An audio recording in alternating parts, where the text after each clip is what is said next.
es necesario un poder aeroespacial en el siglo XXI. Y si estamos hablando del siglo XXI, creo que valdría la pena ver qué cosa está pasando en el siglo XXI, a ver si realmente necesitamos un poder aeroespacial. Bueno, lo que está pasando en el siglo XXI es calentamiento global. Y esto es realmente lo más importante de todo lo que pueda decir yo más adelante. Porque esto nos afecta directamente, ya vamos a regresar al tema más adelante. Pero el ser humano ha logrado transformar su planeta para mal. O sea, estamos destruyendo el planeta en el cual vivimos, estamos cambiando el clima, estamos afectando nuestro hogar. Y eso está causando una serie de fenómenos. Y lamentablemente el Perú es el tercer país más afectado del mundo por este fenómeno. Vamos a regresar sobre el asunto. Lo otro que está pasando en el siglo XXI es que se ha activado el cinturón de fuego del Pacífico. Aquí sí creo que no podemos echarle la culpa al ser humano. De repente ha hecho algo y no nos hemos enterado, pero el hecho es que sí se ha activado el cinturón de fuego del Pacífico. Estos son datos del 2017. Estos son terremotos en Nueva Zelanda, Papúa Nueva Guinea, Filipinas, Japón, y luego del otro lado del Pacífico, Chiapas, Puebla, Chile, bueno, y en el centro andamos nosotros. Y el INDECI nos ha prometido pues un gran terremoto, ¿no? También más adelante vamos a hablar del tema. Nos ha prometido un terremoto entre 8.6 y 9.1. O sea que el tema es realmente espeluznante.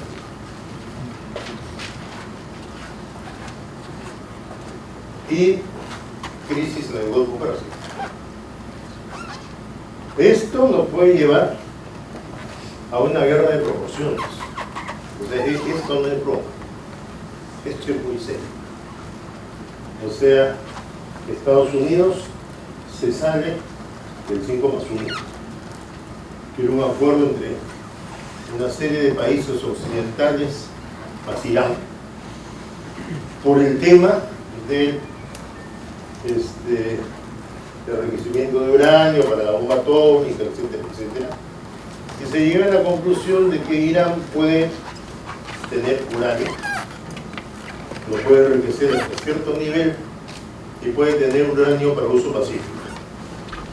Todo el mundo contento, contentos los norteamericanos, contentos los rusos, los chinos, los ingleses, los franceses y los alemanes. Y los iraníes. El único descontento fueron que no participaron de la reunión los israelíes. Para los israelíes, Irán no debiera tener la capacidad nuclear junto. Y Obama les decía, bueno, pues hemos llegado a un buen acuerdo. El acuerdo es resultado pues de una negociación y no le podemos imponer a Irán eso porque no lo va a admitir. Entonces el resultado de la negociación es buena para nosotros y se acabó la discusión. Llega Trump al poder y Trump le da la razón a Israel y se sale del acuerdo. Y al salirse del acuerdo, Israel feliz. Pero hay otros felices, que son Arabia Saudita, que tiene una serie de problemas con Irán. Entonces hay una serie de clubes anti-iraní entre los cuales están los sauditas, están los norteamericanos, obviamente, y los israelíes. Y comienzan a presionar a los iraníes y termina en esto. O sea, hay una serie de presiones, presión contra la venta de petróleo iraní. Aparecen repentinamente petroleros incendiados. Nadie sabe qué los han incendiado.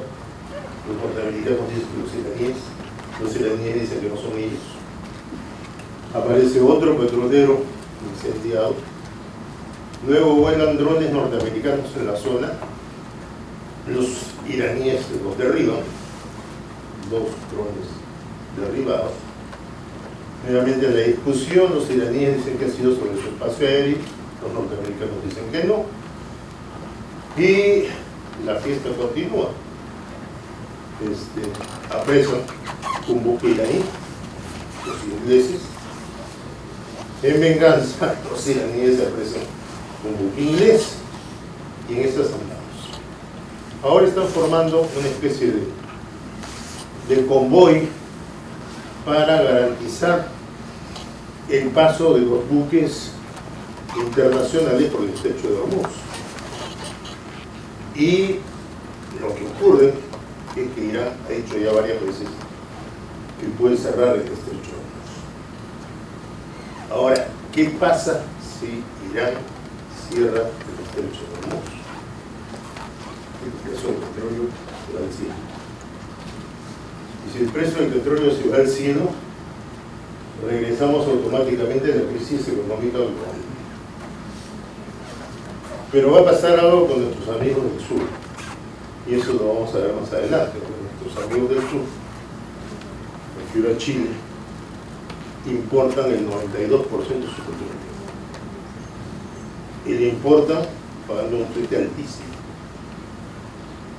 Y ellos no pueden permitir que el precio del petróleo suba, porque con lo que tienen ya están con el agua acá. Entonces, si el precio del petróleo sube, se van a ahogar. ¿Y cómo van a responder? Bueno, eso lo veremos en el siguiente capítulo. Terrorismo internacional. De eso hay bastante. De eso hay bastante, ha habido bastante. Y nosotros tenemos además nuestro propio terrorismo. Esto es siglo XX, sigue en el siglo XXI. Y tráfico ilícito de drogas. Normal, siglo XX, siglo XXI. Tenemos el Triángulo Dorado en el Lejano Oriente, que incluye a Myanmar, Laos, Tailandia y China. La media luna dorada en el Medio Oriente, que incluye Afganistán, Irán, Pakistán y Kirguistán. En el norte de África está Marruecos, en Europa está Holanda. ¿Y qué cosa hace Holanda acá? Holanda hace drogas sintéticas. Drogas sintéticas. Y las exporta al mundo. Y las exporta a Turquía. Los turcos están preocupados por la invasión de drogas sintéticas de Irán. O sea, el mundo lo regresa. América del Norte, México, y el área andina, ahí estamos nosotros, Colombia, Perú y Bolivia.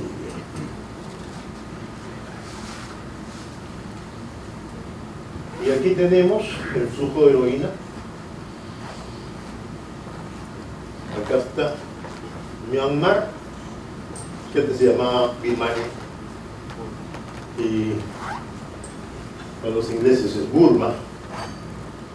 Y aquí está Afganistán. Este es todo el tráfico de heroína hacia Europa, hacia China, hacia el Asia Pacífico y hacia Estados Unidos y Canadá. Afganistán. ¿Pero dónde está esto ocupado por los norteamericanos? Los norteamericanos no eran los abanderados de la lucha antinarcóticos. ¿Cómo es que Afganistán es el centro del surco de heroína? Es una cosa increíble. O sea, si nosotros vemos la producción de droga en Afganistán, en la época anterior a la intervención norteamericana, era chata, no había. Porque se imaginarán que el Corán no lo permite. Y los talibanes son fundamentalistas. Se leen el Corán al pie de la letra. Entonces el que se dedicaba a drogas sencillamente le cortaron la cabeza. Cuando llegan los norteamericanos, resulta que no tienen nadie que los apoye. Y se aparecen algunos señores jefes de tribu y les dicen, ¿saben qué? Nosotros podríamos apoyarlos, pero con una condición. ¿Cuál? Que nos dejen hacer nuestro negocio. ¿Y cuál es el negocio? El tráfico de drogas.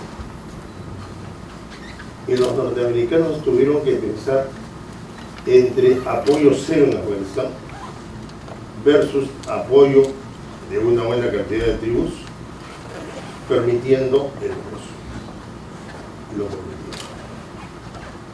Entonces, cuando vemos la estadística con la intervención norteamericana, las cosas se disparan al techo.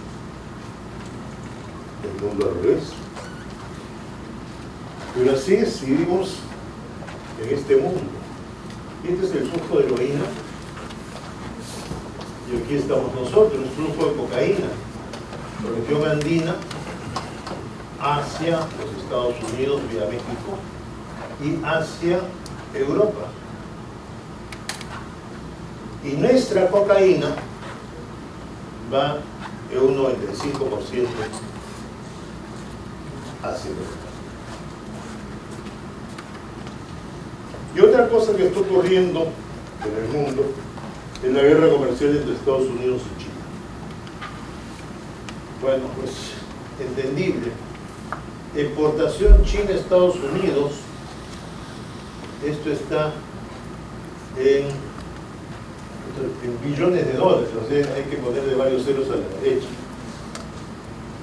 505. Exportación de Estados Unidos a China, 130. O sea, ahora entendemos a Trump porque anda preocupado. Y acá podemos ver principales productos comprados en China, en rojo, y principales productos comprados en Estados Unidos, en azul. O sea, definitivamente China se la lleva. Bueno, esto nos afecta porque somos parte del mundo. Reducción del precio del cobre y del zinc en un 14%. Y eso significaba una pérdida de 2.500 millones de dólares, perdón, de soles en este caso, en exportaciones peruanas y 1.300 millones de soles en recaudación fiscal. O sea, la guerra entre Estados Unidos y la guerra comercial entre Estados Unidos y China. Sin embargo, gracias a Dios, lo vemos, porque en medio de este caos la gente se asusta y se va al oro.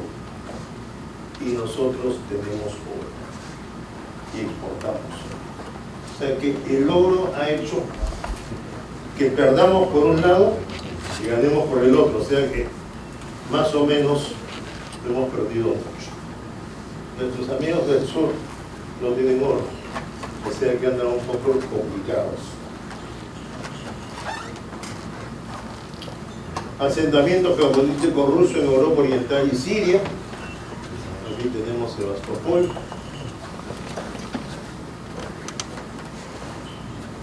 Conflictos en los mares de China Oriental y Meridional. Estas son las islas en Capu. Y esta es la frontera según China. Esta es la frontera según Japón. Y acá están las islas en Capu. O sea, los dos países dicen son nuestras. En realidad lo que se está disputando es esto. Esto es un gigantesco pozo de gas que está en la zona. Y esta es la parte oriental. Y la parte meridional es esta. Y esto ya es una cosa de locos, ¿no? Porque ustedes ven esto rojo. Bueno, China dice, esta es parte de mi mar. Y se agarran las islas Spratly, las islas Paracel, el Scarborough Shoal, y obviamente va contra los intereses de Filipinas, contra los intereses de Malasia, contra los intereses de Vietnam. Bueno, aquí el problema es que tanto acá, Japón, como acá, las Filipinas, son aliados norteamericanos. O sea que China está chocando en los dos lados, con Filipinas, aliado a los norteamericanos, y con Japón, aliado a los norteamericanos. ¿Por qué anda China tan belicosa? China se supone que era paz y amor, pero lo que quería era crecer. Porque no está creciendo, está creciendo. Crecía al 14%, ahora crece al 5%. ¿Y cuál es el problema? Que tiene una gran cantidad de población que no va a poder meter a la clase media en el corto plazo. Y son 1.300 millones de chinos. Entonces, ¿qué va a hacer con esa población? Lo que está haciendo es envolverle la bandera y decirle que tenemos problemas externos. O sea, ha dejado la posición anterior de no queremos conflictos por la posición actual de necesitamos conflictos para mantener el frente interno seguro. En ese sentido se han metido acá en conflictos con los japoneses, al que todo chino odie por razones obvias de la Segunda Guerra Mundial, y aquí con una serie de países, algunos apoyados por Estados Unidos. El problema es que nuestro amigo Trump parece no darse cuenta del detalle. Empujar económicamente a China con la guerra comercial es empujar a China a una guerra verdad, ya no comercial. Eso pasó con Japón en la Segunda Guerra Mundial, pero esa es otra historia. Y luego otra cosa que está ocurriendo es el debilitamiento del hegemón de Estados Unidos. Y junto con el debilitamiento del hegemón, el debilitamiento del sistema internacional completo. Y aquí una pequeña muestra de la deuda norteamericana. Esta es la deuda norteamericana del Estado norteamericano. Son 15 billones de dólares la deuda actual. ¿Cómo la van a pagar? Sabe Dios. Mejor dicho, sí sabemos cómo la van a pagar. Le van a dar a la maquinita. Y justamente hay una posible nueva crisis económica. Esto se nos viene. Nos acercamos a un punto donde habrá una enorme cantidad de deuda y no habrá dinero para pagar. No dentro de 20 años, ni dentro de 10, ni dentro de 5. Ahorita, unos cuantos meses. Los gobiernos tendrán solo dos opciones: favorecer a los deudores manteniendo las tasas de interés reales negativas, o favorecer a los acreedores manteniendo las tasas de interés positivas. Si se mantienen las tasas de interés positivas, no habrá posibilidades de pagar todas las deudas e inevitablemente eso llevará a una crisis de proporciones gigantescas con numerosas quiebras y el colapso del sistema financiero. O sea, esta no es la salida. la salida más probable será la monetización de la deuda. Es decir, se pagará la deuda con emisión monetaria y esto llevará a la devaluación de las grandes divisas: dólar, euro y yen. El dinero y los bonos perderán valor, y el oro, la plata y los metales preciosos. Por eso está subiendo el oro. Así que compren oro. Si tienen las cosas guardadas, su fortuna guardada en dólares, se va a esfumar. Compren oro. Bueno, entonces regresamos a nuestro tema. Calentamiento global, fenómeno del Niño, el fenómeno del Niño ocurriendo todos los años. Heladas de menos 20 grados en la Sierra de Puno y Moquegua, friajes de 10 grados en Madre de Dios, 10 grados en Madre de Dios, o sea, como si estuviéramos en Lima. Pero el friaje era una cosa que ocurría una vez al año, y el friaje era pues 14, 15, 16 grados. Y yo me mataba de risa de que ellos se pusieran chompas, ¿no? Y gritaran de frío con 15 grados. Ahora están con 10. Pero llevan 8 veces, ya ha ocurrido 8 veces el friaje. Y continúa, porque no ha terminado. Bueno, cuando tenemos el fenómeno del Niño, ¿cómo atendemos la situación? ¿Con qué?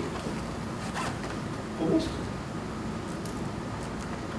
Aviones de transporte. Y con esto, helicópteros de plan.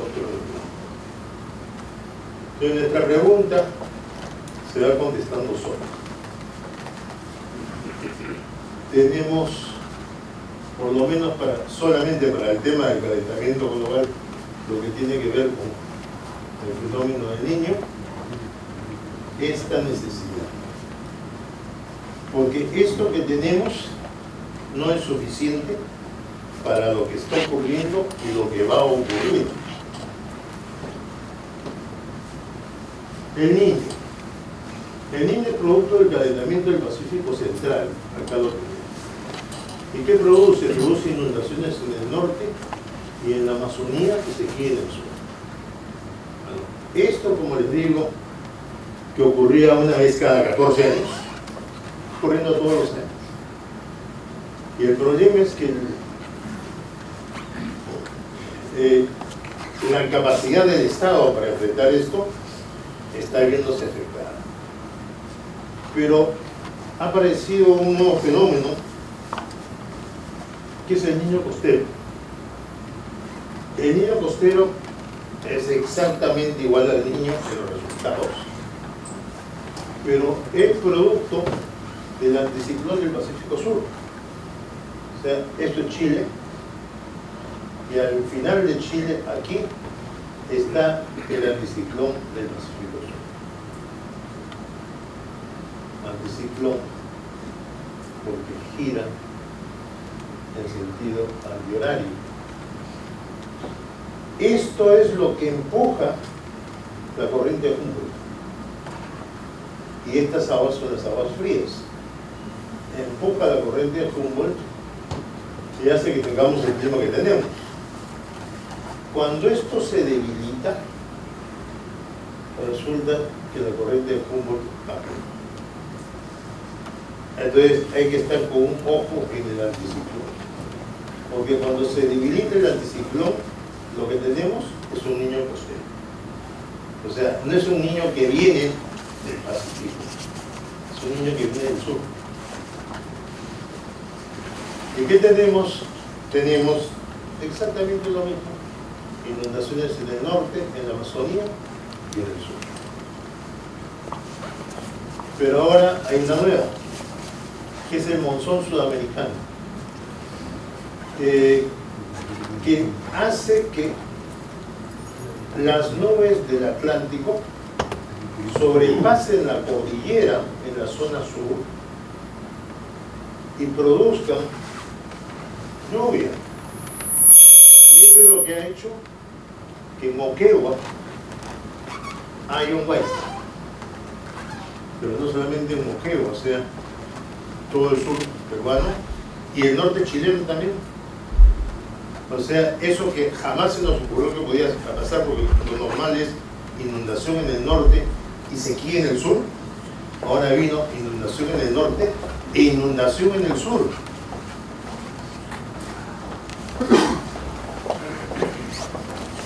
Bueno, cinturón de fuego del Pacífico. Esto sí es de terror. Bueno, se ha activado el cinturón de fuego del Pacífico y lo que les dije, ¿no? Según INDES estamos esperando un terremoto en Lima de entre 8.6 y 9.1 de escala. Se esperan 50.000 muertos y 250.000 heridos. Versión INDES. 3/4 partes de las edificaciones destruidas. Pero está el relave de Cerro Tamboraque. El relave de Cerro Tamboraque está en la Panamericana, en la carretera central, a la altura del kilómetro más o menos 95. Es un relave minero.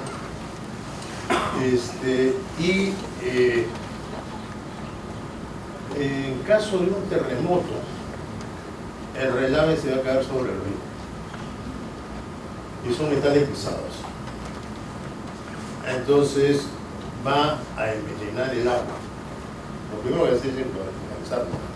Una vez que pasa al otro lado, va a envenenar el agua que llegue a la tarjea no va a poder ser tratada.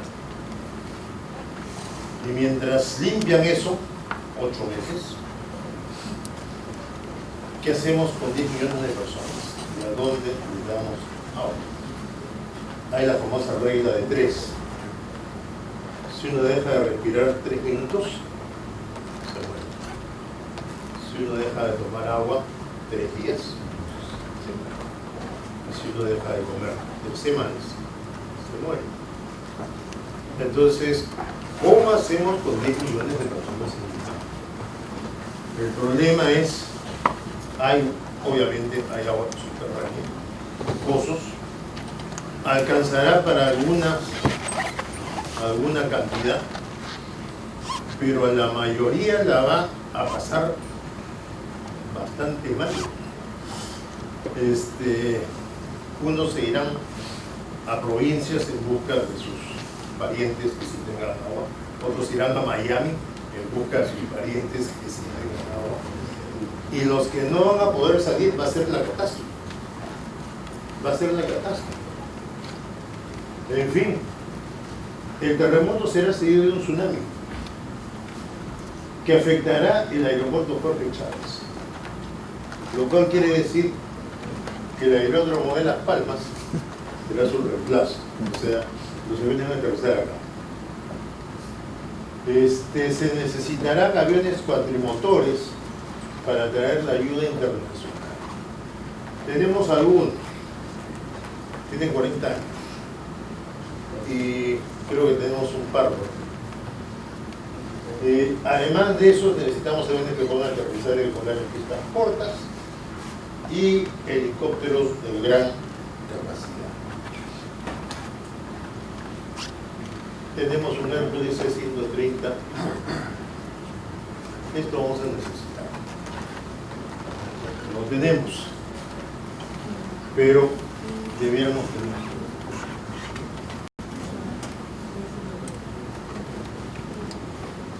Terrorismo interno.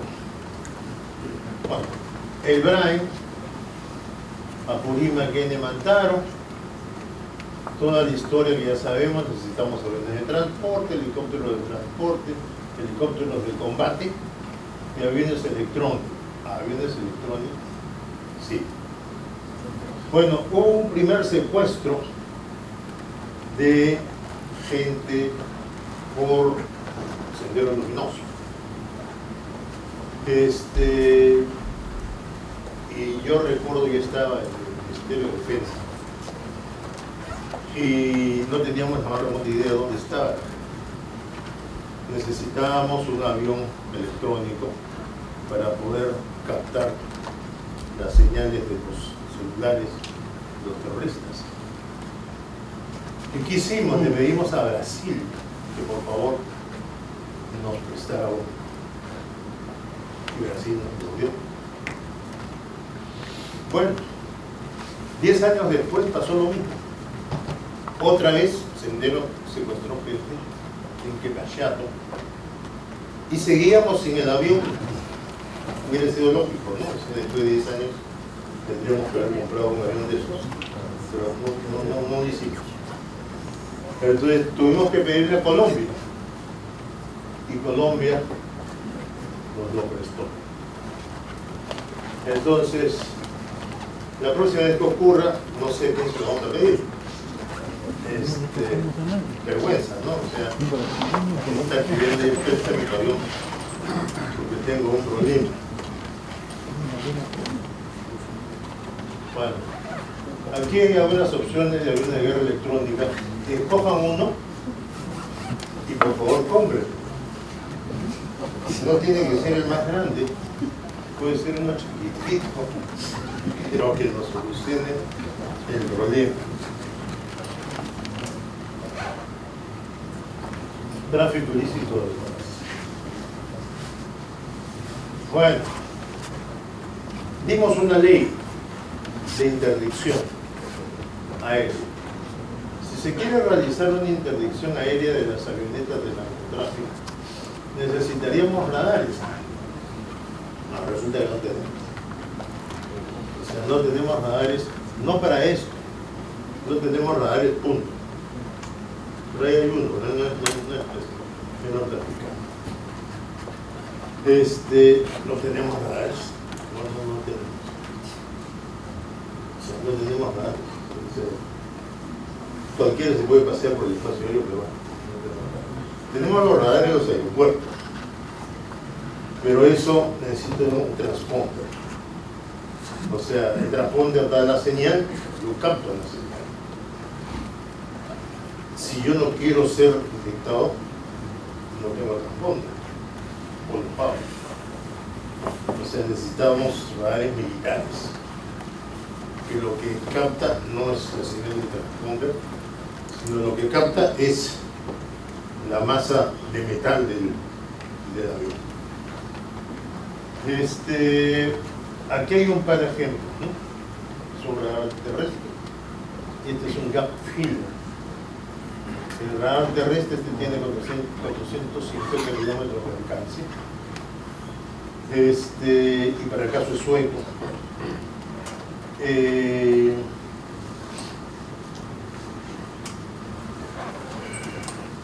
Si tiene, por ejemplo, que decir, pues, alguna colina,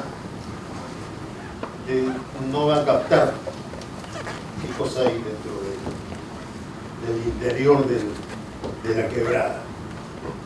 Entonces, justamente para eso se buscan los gap fillers, para ponerlos al interior de las quebradas y ver qué cosa hay ahí. Estos tienen un alcance de 100 kilómetros.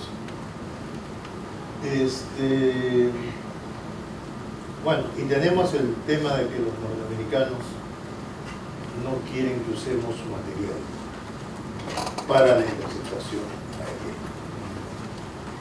Eso es otra historia, no me voy a detener en eso porque es una historia larga.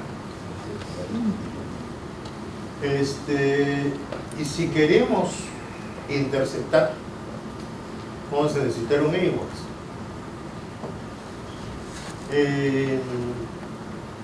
Aquí tenemos un AWACS ruso, un AWACS sueco, un AWACS norteamericano.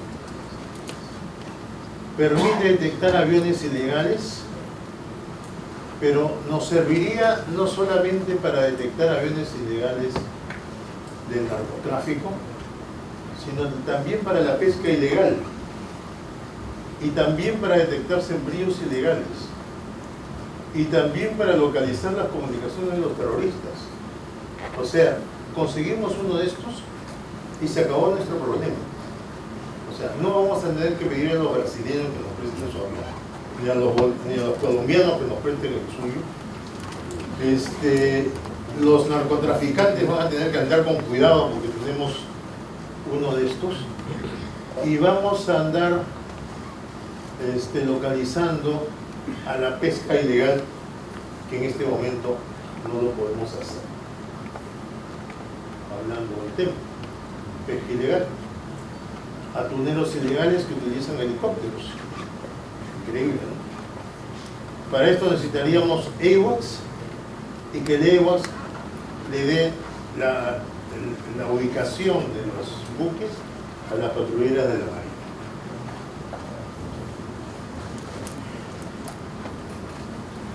Tala ilegal, lo mismo. El AWACS más los helicópteros. Minería ilegal. El AWACS más los helicópteros. Y luego llegamos a la integración. Tenemos un gran país y hay zonas a donde la carretera no llega. Y difícil construirlo. A donde no llega la carretera, llega un túnel, llega un avión.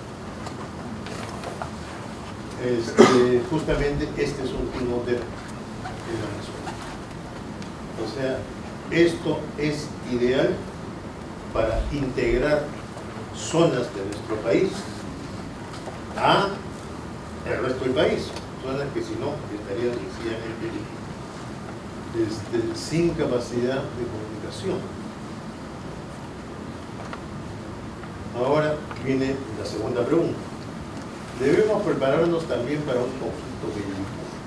O sea, respecto al tema de paz, todo el mundo podría estar de acuerdo, ¿no? Sí, efectivamente necesitamos aviones de transporte, necesitamos helicópteros, leguas, etcétera, etcétera.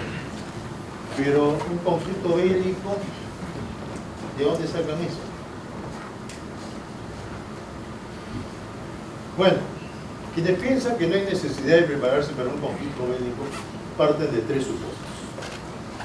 Que no hay amenazas visibles que llevan a la necesidad de comprar armamentos.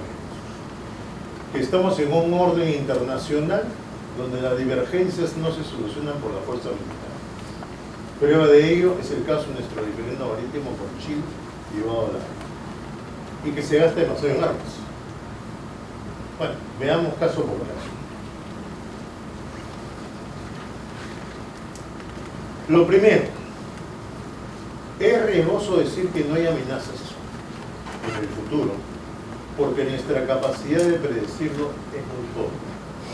O sea, yo digo hoy no hay amenazas, en el futuro puede pasar cualquier cosa. Y voy a poner una serie de ejemplos. Es el verano de 1900 en la playa de Blackpool de Inglaterra. Paz y amor, no pasaba nada. La posibilidad de guerra era absolutamente remota, porque en 1900 había una situación parecida a la que hubo hace unos 5 años atrás. Había una globalización. Y todo el mundo invertía en todo el mundo, o sea, los ingleses invertían en Alemania, los alemanes invertían en Francia, los franceses invertían en Rusia, los rusos invertían en Alemania, los rusos invertían en Austria-Hungría, es decir, todo estaba conectado y por lo tanto se decía, no hay posibilidad de guerra. Y si hay guerra va a ser una guerra muy corta porque va a afectar los intereses de todos. O sea, no hay forma de que haya guerra.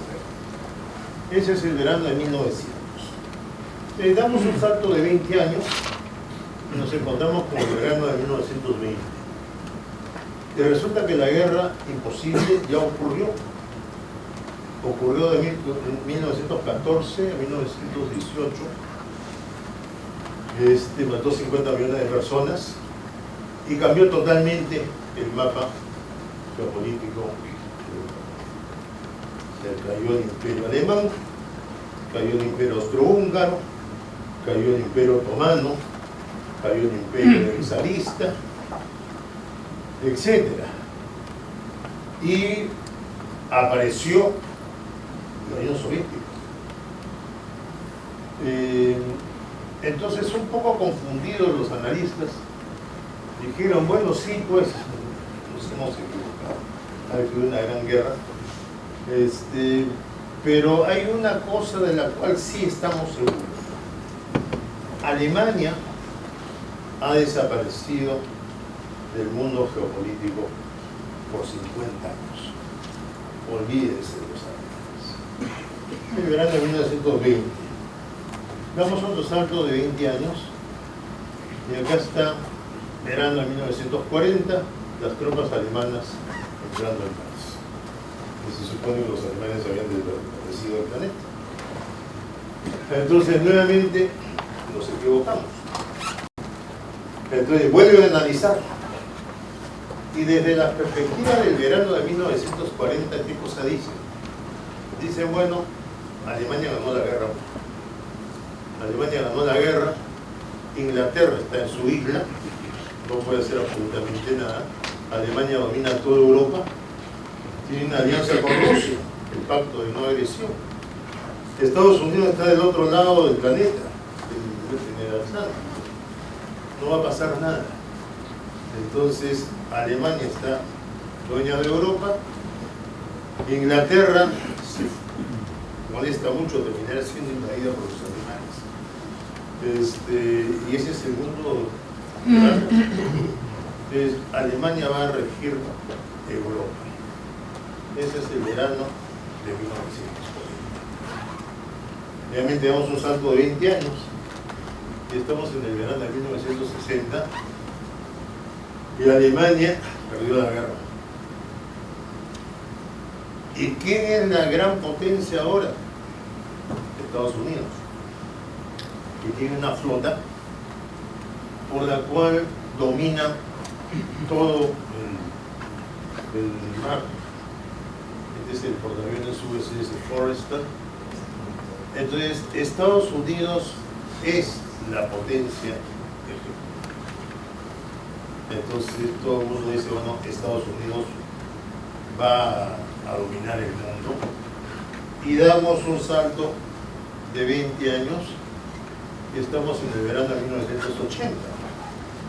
Y resulta que esto ya es post-Vietnam. O sea, el año 1975 sucede esto.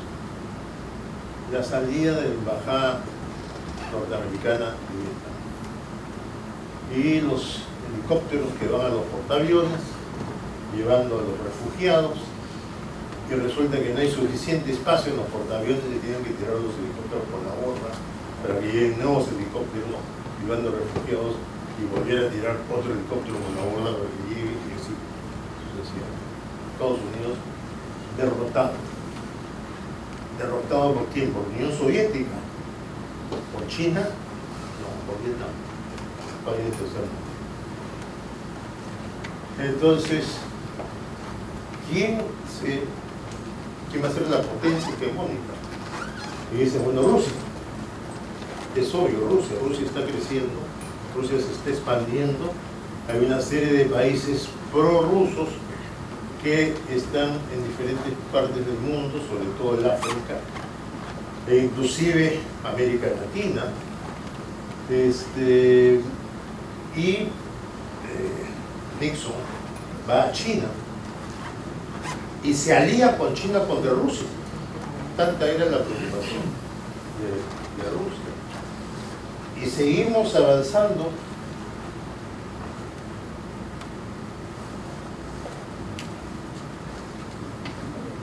Y nuevamente la tecnología. Claro, verano del 2000 y ya no hay Rusia. Ya no hay Rusia. Desapareció. Desapareció la Unión Soviética. Entonces, verano del 2000.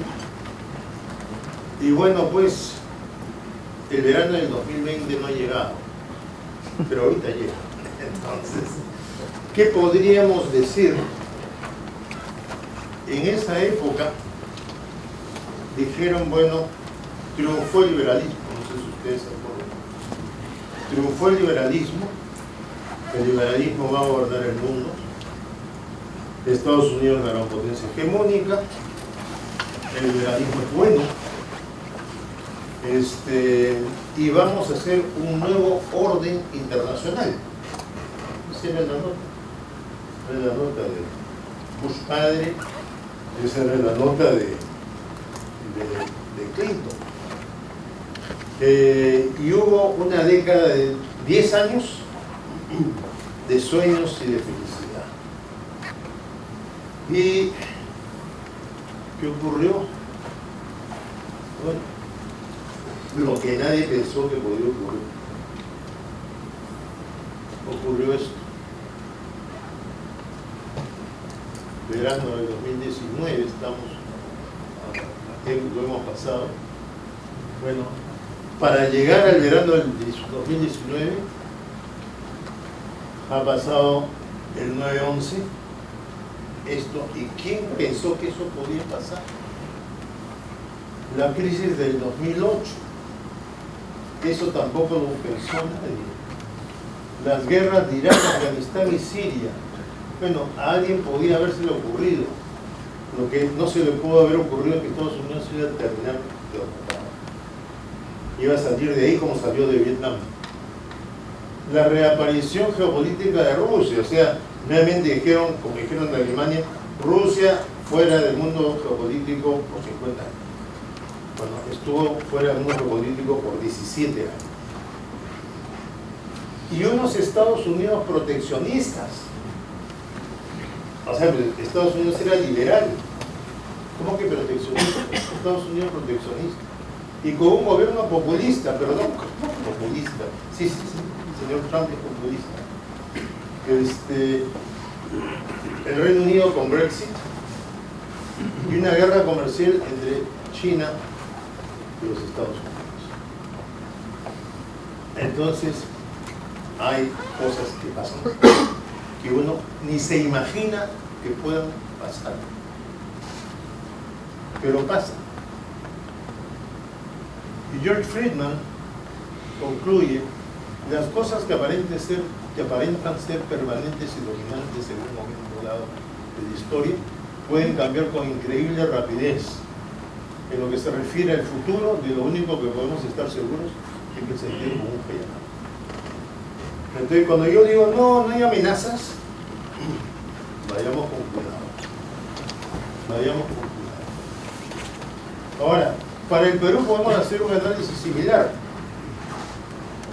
¿Y qué demuestra nuestra poca capacidad para predecir el futuro? Si ustedes recuerdan, en el año 1942 firmamos un protocolo de paz, amistad y límite con Ecuador, año 42. Y el año 1960, después de 18 años de atacarlo y de cerrar el 90% de la frontera, Ecuador sostiene que el protocolo es inejecutable y lo desconoce por los siguientes 38 años. Si nos ocurrió a nosotros que Ecuador iba a hacer eso, obviamente que no. O sea, Ecuador era nuestro amigo, estábamos cerrando la frontera y repentinamente de amigo se tornó en enemigo. En la década de 1970 el Perú se prepara para una guerra convencional con Ecuador y Chile. Resulta que no hubo la guerra, pero sí hubo la guerra. En 1980 sobreviene una guerra subversiva para la cual el Estado no se había preparado. Sí hubo una guerra, pero no el tipo de guerra que nosotros habíamos pensado. Y el Estado no se había preparado y nos tomó 15 años el asunto. En la década del 90 se considera que las guerras entre los estados sudamericanos son cosa del pasado. Y el año 95 tenemos la guerra del Cerebro. En el año 96 la toma de la residencia de la embajada japonesa por el MRTA, quien en sazón se juzgaba derrotado, se supone que la realidad no existía. Y repentinamente toma la embajada, la residencia del embajador japonés. El 2012 Sendero secuestra a trabajadores de Techín y el Estado no está preparado. El 2012 ocurre un hecho similar con trabajadores del grupo.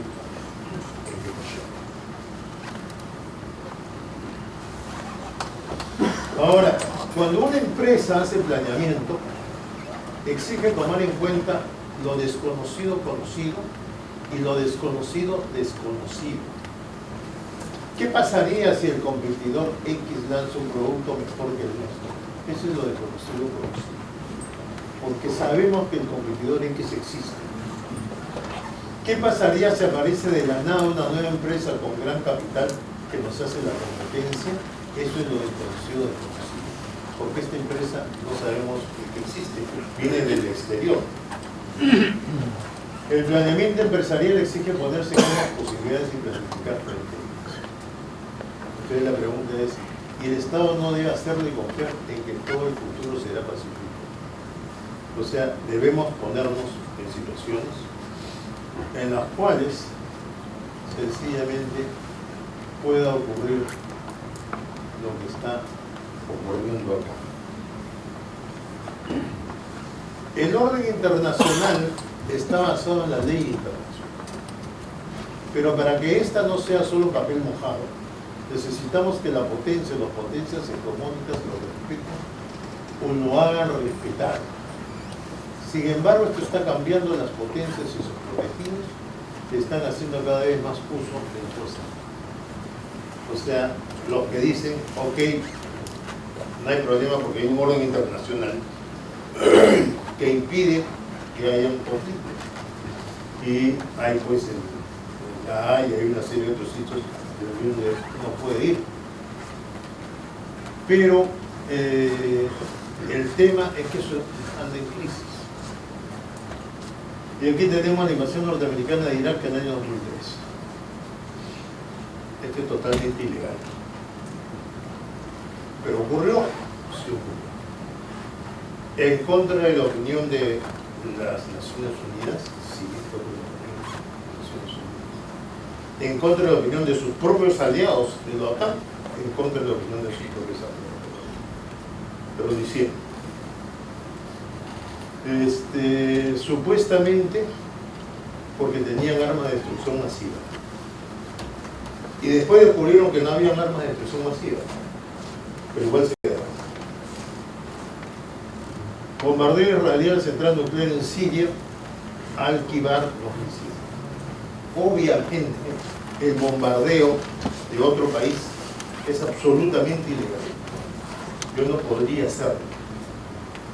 Pero si mi amigo, potencia número 1 del mundo, me apoya, lo hago y no pasa nada.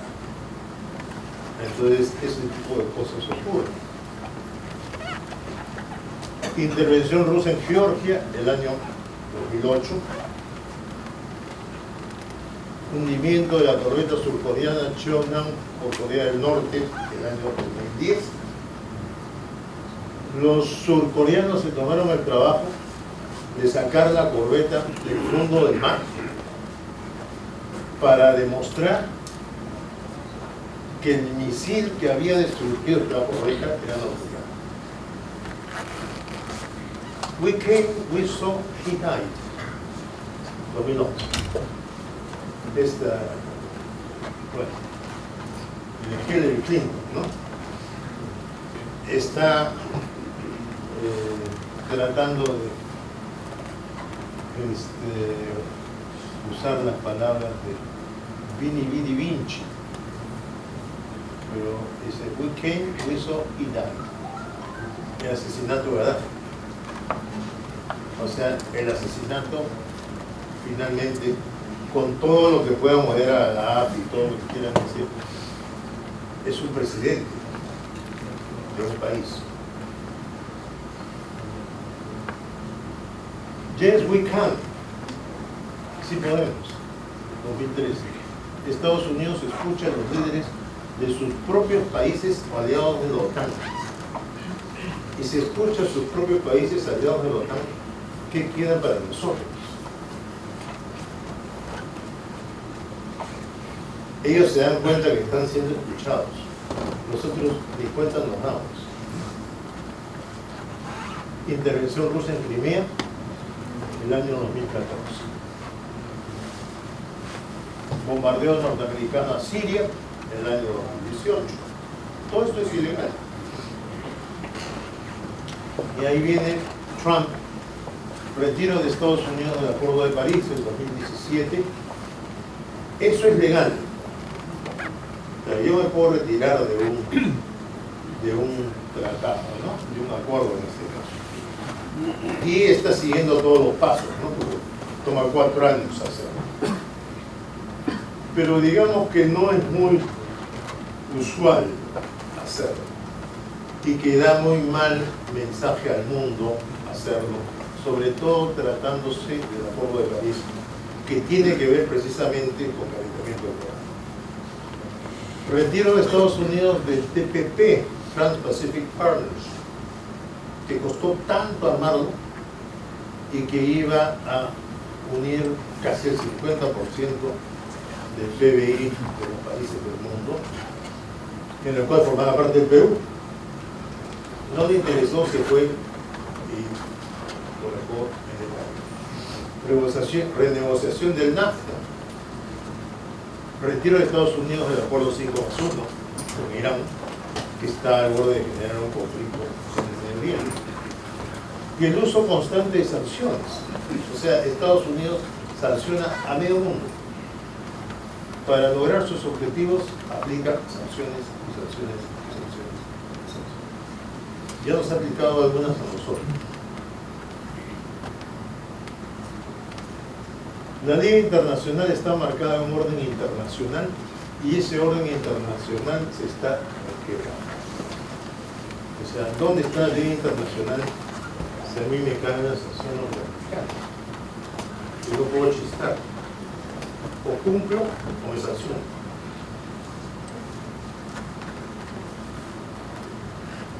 Lo mismo podemos ver en América Latina.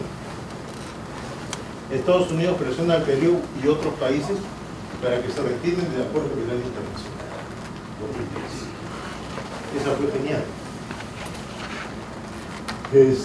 Fui en parte actor involuntario cuando estaba en el Ministerio de Defensa. Estados Unidos nos empujó para entrar a la Corte Penal Internacional. ¿Por qué? Porque habíamos estado pues en la lucha contra Sendero, habíamos violado los derechos humanos según ellos, y debíamos entrar a la Corte Penal Internacional.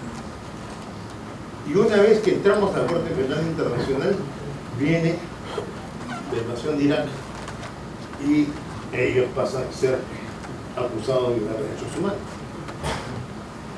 Entonces, el tema de la Corte es que cualquier individuo acusado debe ser apresado y puesto ante la Corte. O sea que si viene un funcionario norteamericano y está en la lista de indeseables, yo lo agarro y lo pongo ante la Corte, es mi obligación. Entonces, para que yo no haga eso, Estados Unidos me dice que sale de la Corte. Perfecto, entendible. Cuestión de sentarnos y conversar. El problema es cómo lo hacen. Y ahí me dieron una rápida lección de diplomacia norteamericana. O sea, no es que mire, tenemos este problema, sencillamente fue a la mala. O sea, hacen esto y si no lo hacen, le cortamos la vida militar. Así. Entonces, como algo del míster queda a mí, porque mi padre era militar.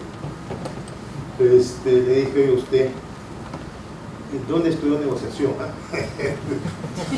O sea, eso no se hace así. Hay varios cursos de negociación que podría llevar. O sea, no llegué a decirle no sea bruto, porque más o menos esa era la idea.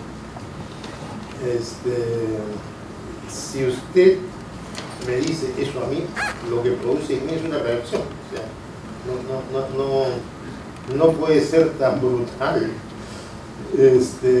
Yo entiendo sus necesidades, yo entiendo su problema, pero de la forma como me lo dice, no lo entiendo ni se la permito. Y ahí terminó la reunión. Regresamos al ministerio y bueno, el ministro quería, por razones de cuánto vamos a perder, aceptar la imposición norteamericana. Y el embajador Alan Wagner dijo de ninguna manera es una cuestión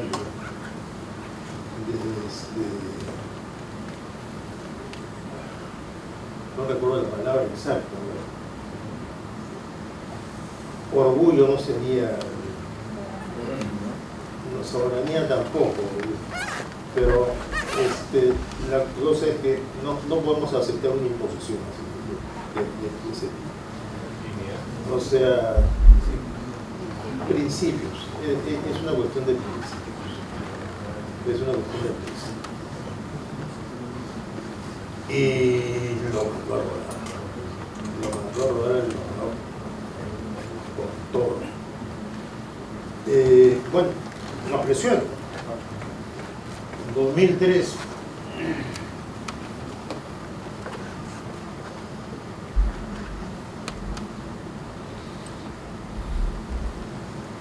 bueno, luego ataque colombiano a la FARC en territorio ecuatoriano en 2008. Eso ocurrió ilegal. Yo no puedo atacar el territorio de otro país por más que sean mis terroristas. Colombia señala que el fallo de La Haya sobre la frontera marítima con Nicaragua es inejecutable el año 2013. Eso es grave. O sea, Colombia rechazó el fallo de La Haya. Pero fue más allá. Colombia se retira del Pacto de Bogotá 2013, a pesar de que se llama Pacto de Bogotá. Colombia se fue. ¿Y por qué se fue? Para no volver a ser empujado a ir a La Haya. O sea, la próxima vez no me mandan a La Haya. El presidente chileno Piñera sostiene que el triángulo terrestre es chileno, 2014. ¿Y eso se quedó ahí? No se han vuelto a tocar el tema. La OEA no logra pronunciarse sobre relaciones a la democracia en Venezuela. Estados Unidos presiona al Perú para que no implemente ley que considera el derribo de avionetas del narcotráfico 2017. Y esto sigue hasta ahora. La ley que dimos no la hemos podido implementar. Y Gran Bretaña sigue ejerciendo soberanía sobre las Malvinas. Entonces, aquí también pasan cosas raras. Ahora, lo otro es que se gasta mucho en defensa. Bueno, eso es muy fácil de demostrar que presupuesto de defensa como porcentaje del Producto Interno Bruto. Este es del 2012, pero no he encontrado cifras más actuales. Pero pueden ver acá Ecuador, Chile, Colombia, Uruguay, Paraguay, Brasil, Venezuela, Bolivia y Perú. Perú encima solamente de Argentina.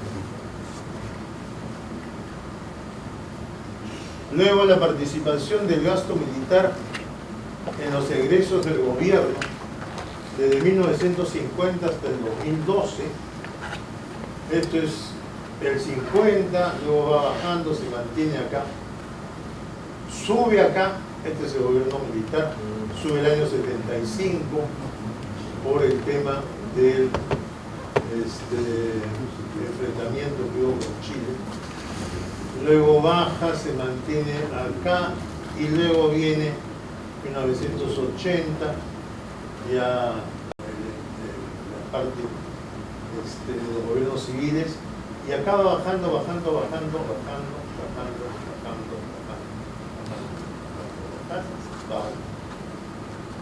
O sea, gasto militar cada vez más bajo. Lo interesante es que entre 1950 y 1970 el gasto militar con gobiernos civiles estaba más alto que ahora con gobiernos civiles. Ha ido bajando de manera increíble. Y la participación del gasto militar en el PBI, lamentablemente, estas son cifras del 2001 al 2010, pero de alguna manera sirve. Perú 1.7, 1.5, 1.5, 1.4, 1.5, 1.3, 1.2, 1.1, 1.4, 1.3. Todos los otros países gastan más. Chile, Colombia, Ecuador, Bolivia. Este es el promedio de América del Sur, los Estados Unidos, Reino Unido. O sea, Perú gasta menos que Chile, que Colombia, que Ecuador, que Bolivia, que el medio de América del Sur y que la media mundial. O sea que el hecho de que cuántas escuelas se pueden construir con, yo diría, bueno, ¿dónde están las escuelas que se han construido con? Porque no las veo. O sea, no veo ni las escuelas ni los hospitales que se han construido con todo lo que se ha dejado de gastar en armas en los últimos 30 años.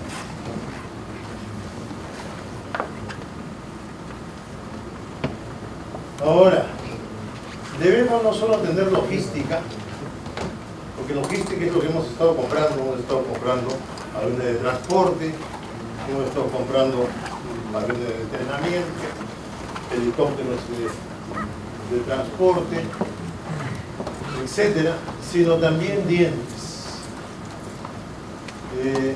Algo con que morder en caso necesario. Porque si yo tengo una gran cola y no tengo dientes, y necesito dientes, voy a estar en problemas. ¿Por qué? Porque el futuro es imprevisible. Y hemos probado que es imprevisible. O sea, realmente nadie puede saber qué va a pasar en el futuro. O sea, nadie pudo predecir el 11 de septiembre. Y porque el orden internacional está en crisis y no nos garantiza nuestra seguridad. Y tener un vecino con una superioridad militar de 7-1 puede no ser una amenaza, pero de todas maneras es un riesgo.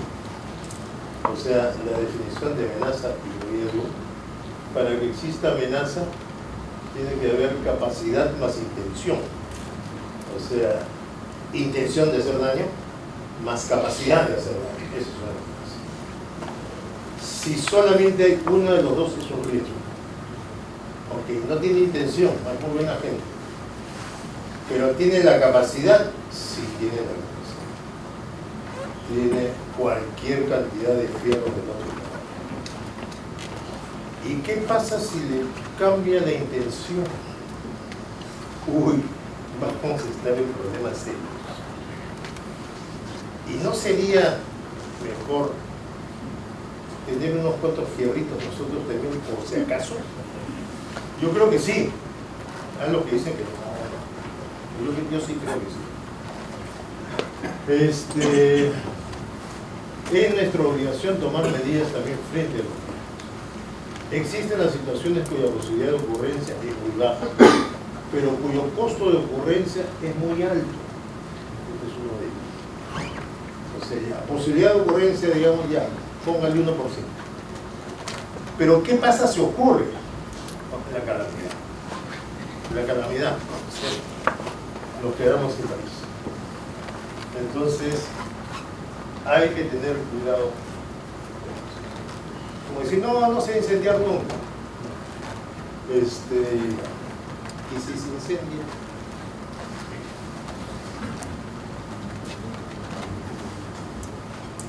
y regresamos al Medio Oriente. Y este es el estrecho de Hormuz.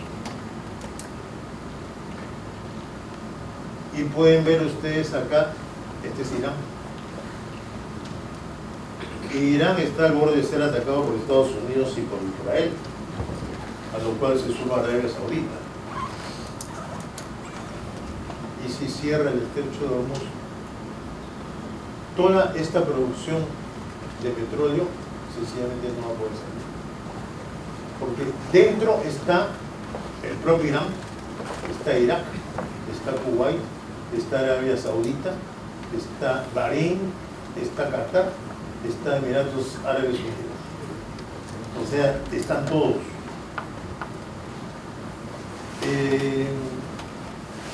Obviamente el precio del petróleo se va a ir $150 el barril. Y este es el balance de energía primario de Chile. Año 2012, 2011, etc. Producción bruta 3.552, medido en tetracalorías, petróleo crudo. Importación 91.000. O sea, producen 3, importan 91. Acá producen 2, importan 92. Producen 2, importan 86. Producen 1, importan 103. O sea, están en una situación grave en lo que se refiere a petróleo. No tienen petróleo. Y lo van a tener tampoco. Chile importa el 92% de su petróleo y 2/3 partes de su gas. Pero lo hace pagando un flete altísimo, porque lo trae del África, el Mar del Norte y la costa atlántica de Colombia. Una subida del precio del petróleo y del gas pondría a la economía chilena en crisis. ¿Cuál es la alternativa para los chilenos? Bolivia. Y con Bolivia, de paso, tienen agua. O sea, regresamos al tema de Bolivia. Pero Bolivia tiene condiciones y no nos voy a cansar con el tema, ustedes ya saben cuáles son las condiciones. Y estas condiciones implican mucho. Entonces nos van a meter en su problema una vez más. Va a haber una negociación y etcétera, etcétera, etcétera, etcétera. Y en mi libro de texto dice que uno va a la negociación y pone su pistola sobre la mesa, porque el otro está poniendo, o ya puso la suya, sobre la mesa. Entonces, la seguridad que da el tener una fuerza armada bien plantada detrás y poder en algún momento dar un golpe en la mesa y pararse, es eso, es precisamente tener la fuerza armada. Porque si no la tengo, ese golpe en la mesa no lo puedo dar. Entonces,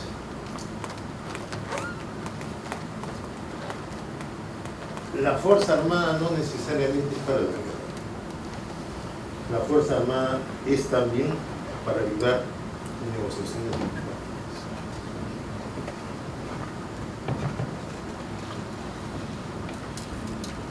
Ahora, si vamos a tener dientes, y con esto termino, debemos tener una fuerza preparada para la guerra de redes, no una para la guerra de plataformas. Bueno, no va a servir. La guerra centrada en redes electrónicas. Necesitaríamos un EWACS, pero en realidad ya no, porque ya lo compramos para la lucha contra el tráfico ilícito de drogas, la pesca ilegal, la tala ilegal y la minería ilegal. O sea que ya tenemos el EWACS, no vamos a comprarlo. Necesitamos radares, pero ya los tenemos porque los compramos para la lucha contra el tráfico ilícito de drogas. Necesitamos un satélite, pero ya lo tenemos. Necesitamos drones armados, eso sí. Necesitamos drones, eso habría que comprar. Debajo de esta cubierta electrónica necesitamos una escuadrilla de drones de combate de corta generación y media, y con eso estaríamos tranquilos. Finalmente la historia no se arranca. Nuestro amigo Fukuyama no predijo lo que él creyó predecir, o sea, la cosa se salió totalmente fuera de control. y tenemos que cuidarnos de ella, o sea, tenemos que cuidarnos de la historia para que no nos dé malas sorpresas. Y de eso se encarga la inteligencia y la contrainteligencia. O sea, se encarga de que no hayan este tipo de sorpresas, de que no nos ocurra un Pearl Harbor o un 9/11. Muchas gracias.